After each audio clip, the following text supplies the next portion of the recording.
I never planned to keep my success a secret. Life just worked out that way. Growing up in Singapore, my parents taught me the value of hard work and education. Emily, knowledge is the one thing nobody can take from you, my father would say as he drove his taxi late into the night to fund my studies. My mother worked 2 jobs, and together they made sure I had everything I needed to excel. Their sacrifice paid off. I graduated top of my class in finance and landed a position at one of Asia's largest banks. By 28, I was the youngest division head in the bank's history, managing over $50 billion in corporate loans. But few knew this side of me. I met James at my friend's small cafe where I loved to work on weekends, helping out just to stay grounded. He walked in one rainy morning, ordered a latte, and smiled when I drew a little heart in the foam. "This is the best coffee I've had in months," he said, his eyes crinkling at the corners. "The secret is making it with care," I replied, wiping down the counter. He came back every weekend after that. We talked about everything: his work as an architect, his dreams of designing sustainable buildings, his close relationship with his family. I found myself looking forward to our conversations, enjoying how he saw me for who I was, not what I owned. When he finally asked me out, I said yes without hesitation. Our first date was at a humble hawker center, sharing plates of char kway teow and laughing about nothing in particular. I fell in love with his kindness, his integrity, and how he treated everyone with respect, regardless of their status. "My family's a bit traditional," he warned me before our first dinner with them. "They can be judgmental about status and career." "Don't worry," I assured him, "I can handle it." I wasn't prepared for Richard Chen, James's father. A self-made real estate tycoon, he dominated every room he entered. His wife, Helen, was equally intimidating in her designer clothes and perfectly coiffed hair. James's sister, Victoria, took after their mother, down to her dismissive glance when I mentioned working at a cafe. "A cafe?" Richard's voice boomed across the dinner table. "James, I thought you said she went to university." "She did, Dad. Emily has a degree in—" Clearly not putting it to good use, Richard interrupted. "In this family, we believe in ambition. Excellence. Not serving coffee." I saw James's face redden, but he stayed silent. Helen touched her pearl necklace, a habit I learned meant she was about to deliver a carefully crafted insult. "Dear, perhaps you could help Emily find a more suitable position. The cleaning company we use is always hiring." Victoria snickered. "At least she'd have health insurance." I maintained my composure, years of high-stakes negotiations serving me well. "I enjoy my current work, but thank you for your concern." The rest of dinner passed in a blur of subtle digs and patronizing advice. James apologized profusely on the drive home. "They'll come around," he promised. "They just need time to know you." But they didn't. Over the next year, as James and I grew closer, his family's disdain only intensified. Every family gathering became an exercise in endurance. Richard never missed an opportunity to remind everyone of my humble station. Helen orchestrated seating arrangements to keep me far from important guests. Victoria openly suggested James find someone more appropriate. When James proposed, their reaction was predictable. "A cafe worker," Richard exploded. "Have you lost your mind?" "Dad, I love her." James stood firm. "Love won't maintain our family standing," Richard shot back. "If you marry her, don't expect any support from me." But James chose me. We had a small, beautiful wedding, without his family present. Months passed. I continued my weekend cafe shifts, finding peace in the simple work while managing billion-dollar deals during the week.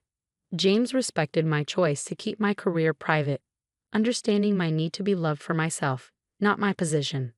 Then came the annual Chen family reunion. "We have to go," James insisted. "They're still family." I agreed, hoping time had softened their hearts. I was wrong.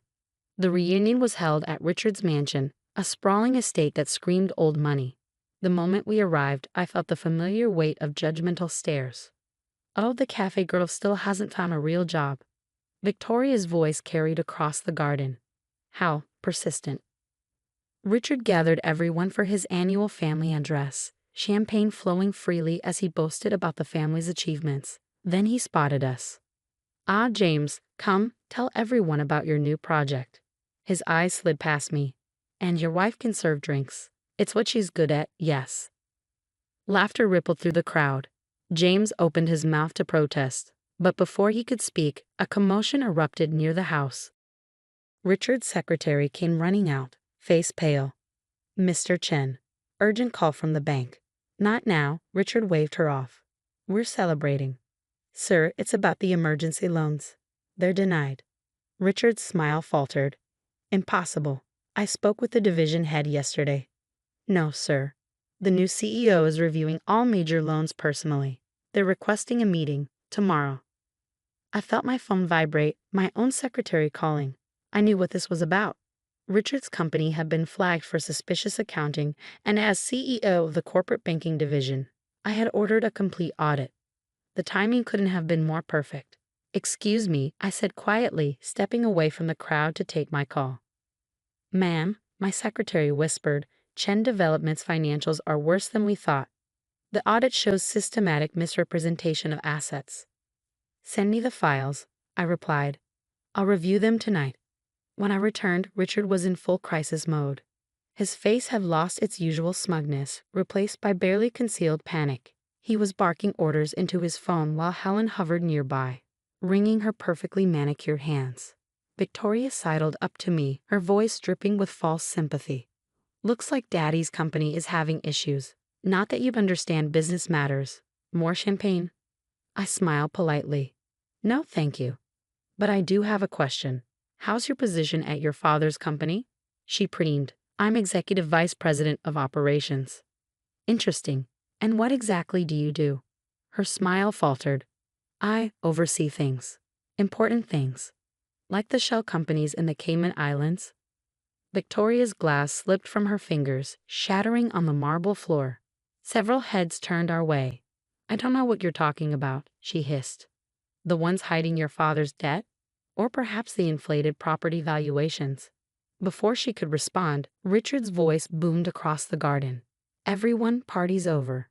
Family emergency." As guests began to leave, Richard pulled James aside. "Son, I need your help. The bank, they're being unreasonable. Your architecture firm has good relationships with other banks, yes." James looked uncomfortable.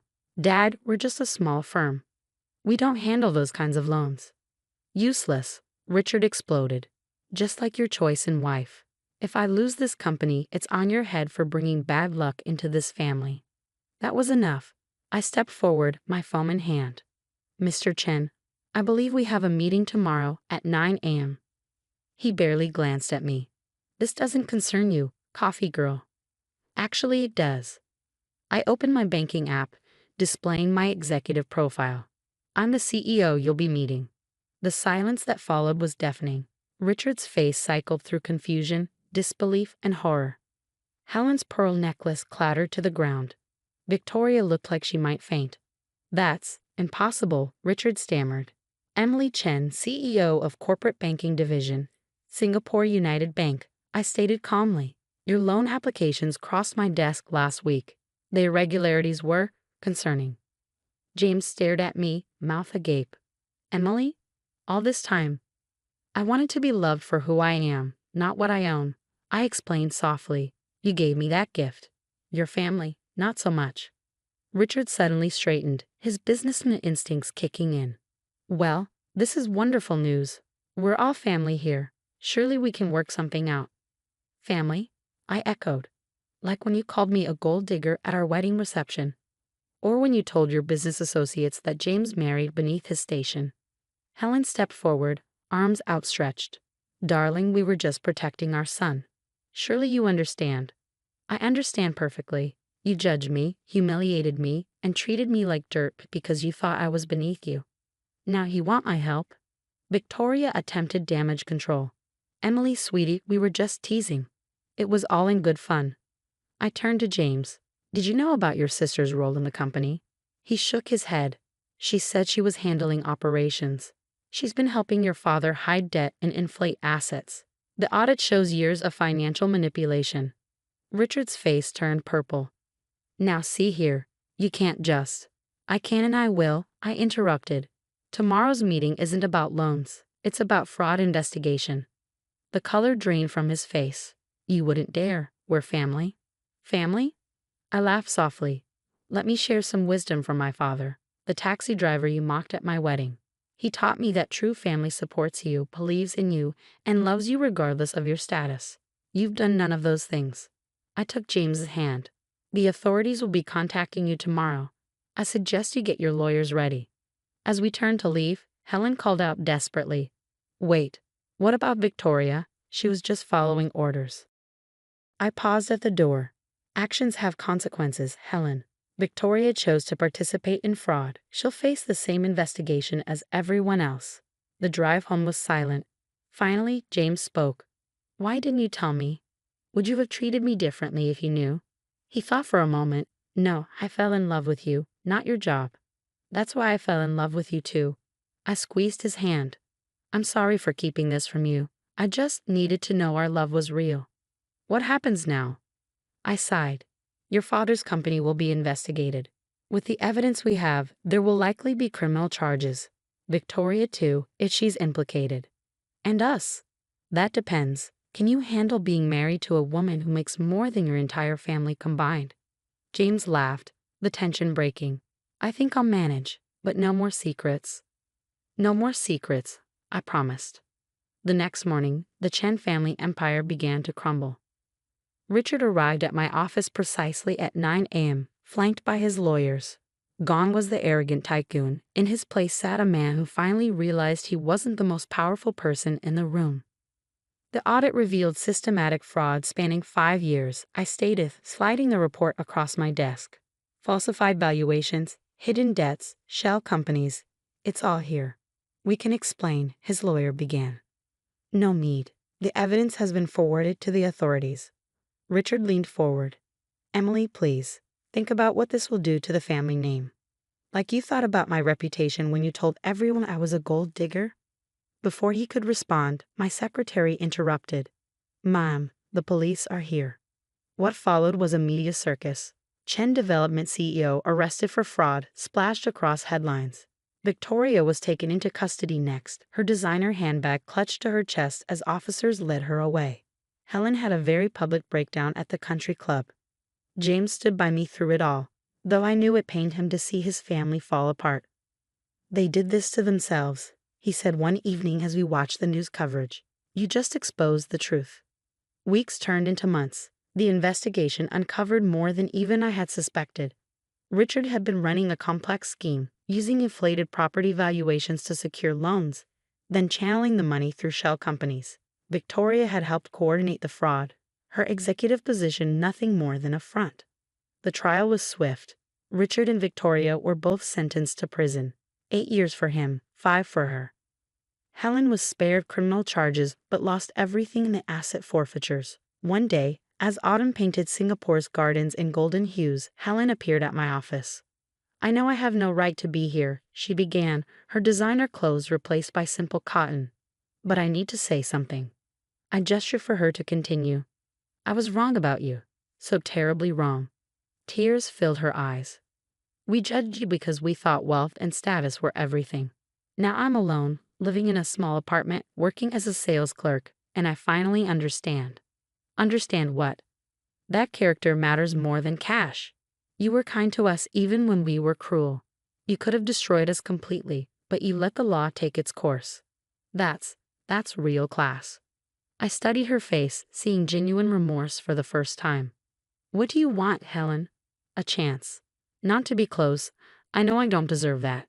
But to apologize to you and James. To try to be better." 6 months later, we hosted a small dinner party.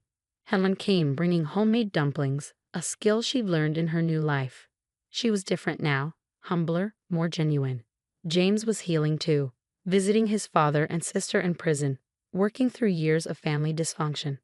As for me, I kept my weekend shifts at the cafe. Not because I needed to hide anymore, but because I loved the simplicity of making someone's day better with a perfect cup of coffee. One morning, a young woman came in, looking defeated. "Rough day?" I asked, drawing a heart in her latte foam. "My boyfriend's parents think I'm not good enough," she sighed. "Wrong background, wrong job." I smiled, remembering where my own journey began. "Let me tell you a story about family, pride, and what really matters in the end." Life has a way of teaching us its most important lessons. Sometimes it takes losing everything to understand what truly matters. Richard and Victoria learned this in prison. Helen learned it through humility, and I learned that being true to yourself is worth more than all the wealth in the world. James and I are expecting our first child now. We've decided to name her Grace, a reminder that sometimes the hardest situations deserve a measure of mercy. Helen is excited to be a grandmother, and even Richard, through his prison letters, seems to be reflecting on what kind of legacy he really wants to leave. The cafe still stands, a humble reminder of where our story began. Sometimes customers recognize me, the banking CEO who serves coffee on weekends. They often ask why I still do it. My answer is simple. Every cup of coffee is a chance to make someone's day better, and at the end of our lives, isn't that what matters most? They usually smile, understanding or not. But I know my truth. Success isn't about power or revenge or even proving others wrong. It's about staying true to yourself, showing kindness even when it's not deserved, and remembering that everyone, even those who hurt us, deserves a chance at redemption. As I write this, I'm sitting in the cafe, watching the sunrise paint the city in shades of hope. James will join me soon, as he does every weekend. Helen might stop by with her dumplings. Life isn't perfect, but it's real and rich with lessons learned. And sometimes, when I'm making coffee or reviewing billion-dollar deals, I think about my father's words. Knowledge is the one thing nobody can take from you. He was right, but he missed something important: integrity, compassion, and the courage to be yourself. Those are things nobody can take either.